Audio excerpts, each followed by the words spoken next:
Panibagong DIY tayo ulit mga bossing maglalagay o magkakabit ako ng mini driving light dito sa Mitsubishi Adventure dahil napakahina ng ilaw ng headlight nito at napakahirap mag-drive sa gabi sa madidilim na kalsada.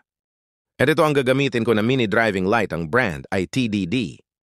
At ganito naman ang magiging forma nito nakasuot sa front grille para medyo tago. At pinantay ko na din ito sa kabilang side. Pero bago yan ay syempre binaklas ko muna ang front grille. Medyo mahaba at pabilog ang forma nito.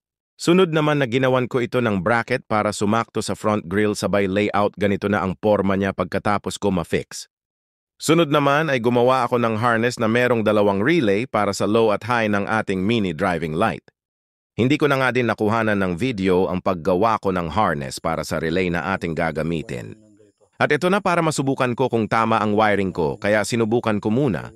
I connect sa mini driving light, kung iilaw ito pansamantala sa battery ko, muna kinunek ang trigger ng switch.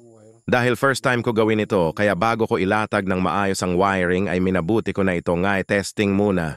At successful naman mga boss, napailaw ko ang mini driving light at kulay yellow ang low beam nito.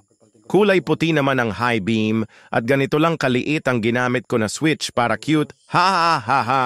Testing ng high beam, ayan gumana din at sadyang malakas nga ang mini driving light. Ito naman ang itsura ng ating mini driving light mga bossing.